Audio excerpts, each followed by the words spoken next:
Like they don't want you pouring into this anymore. Like they only want your healing. Like they understand there's heartbreak there, but it's like they just need you to get over it. They're being very, very matter of fact with you. Like they do not want you scheming your way into this and manipulating yourself into thinking that this is acceptable. They want you to completely disconnect from it and get out of this cycle. And that's the truth. Stop lying to yourself and worry about your stability. As much as it hurts, just because it's sad doesn't mean it's the wrong decision.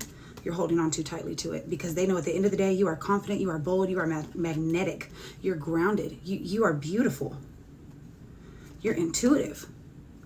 You've got to get it together so that your soulmate can come, because he's coming. I do strongly feel that. It's like you're ruining your chances of having a commitment by hanging on to people like this. You're trapped. But they know damn well you're a very nurturing, upfront woman. Like they know what kind of woman you are. But you can't, they don't want you to be with controlling men. They don't want you to be with dominant men. They don't want you to be with men like that. Dominant, sure, in a positive way, but not dominating you away from your nurturing capabilities of just being in your feminine energy. They want you to really thrive on being single right now. Get very calculated about where you're headed in your life and just give it a rest, because you keep hurting yourself and having to get back up, and it's setting you back. Because instead of getting hurt and recovering, you could have already been 10 steps ahead, but you're backtracking every time you have to recover. Now, granted, everything is in divine timing. Nothing ever happens by mistake. These are lessons that you're learning and you're growing and evolving from it. But at the end of the day, you deserve recognition for what an amazing woman you are. You have a very, very bright future. Like you're going to be emotionally fulfilled, but they just want you to protect yourself from those kind of people and stop doing that. Whatever happened in your childhood, it's making you like these kind of men, and you're not seeing it. You're causing yourself a tower moment every time, but they don't want you to do that. I'm telling you, like they just don't want you to do that. So I would say, you didn't ask that, just felt the need to add it in because they're kind of pushing me to sort of lead the reading in that direction for you. I do feel you're a godly woman. I keep seeing the Hierophant. That could very much so mean church, very much so mean you're very protected. But they know how sweet you are. They know how kind you are. They just want you to stop. Stop doing that. You're not thinking about the consequences of these actions when you get with these sort of men. And I'm not here to judge, because I get with shitty ass people all the time. I'm learning.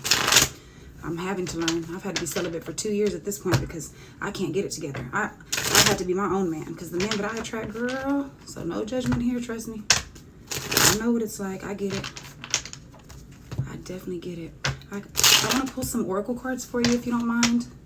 Just about in general. I just kind of want to see what your future looks like dating wise. I just kind of want to see. I don't think you have kids, but I keep seeing this Empress card, and I don't know if you're gonna have kids. I don't know, but it's showing up a lot. Let me see. I'm kind of drawn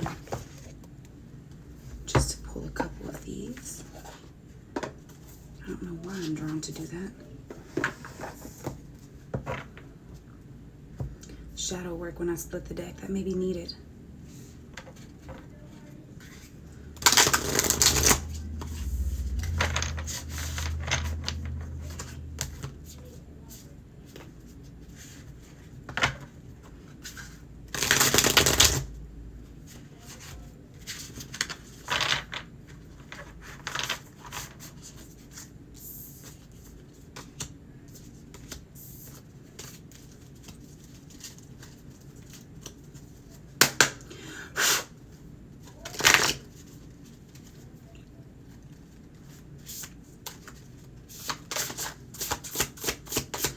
What does Olive need to know right now?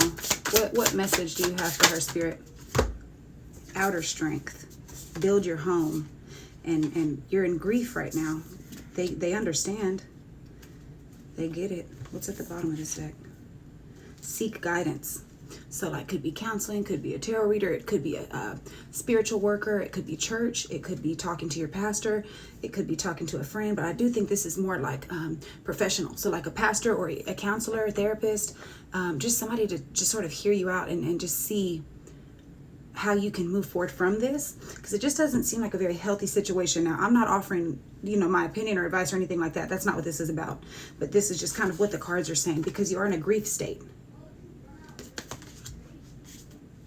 And I can't give you no advice, girl. All I do is isolate, quarantine myself, and hide in a room and act like it doesn't bother me and act big and bad like I've never had a heart when I get my heart broken. So I can't tell you nothing. I'm just only telling you what the cards say. I'm not here to judge you. I'm not here to tell you what to do, how to do it. I mean, this is completely your life. But I'm just going to read you the definitions of these cards because I just feel like they want you to hear this. Support, professional and clinical help, a therapy appointment. This card means it's a good idea to seek traditions and practice bigger than you strength. Bigger than you. What? And practices bigger than you to strengthen your ability to support yourself. You have talents, gifts, and potential that require expertise and tools beyond what you have in your toolbox right now. All right, and then grief.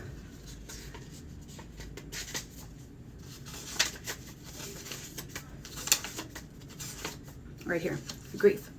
Sadness, despair, a tough ending. This card calls on you to let yourself grieve what was and what should have and what could have been. Whether you've lost someone you love, initiated a breakup, been fired, or held a lingering feeling of sadness, you can't quite place it. This is a time to let yourself be sad. Do not control grief. We can't control it. Grief controls us until we let it move through us. Feel your feelings. Sunrise is just over the horizon, and all endings will give way to new beginnings. Build home.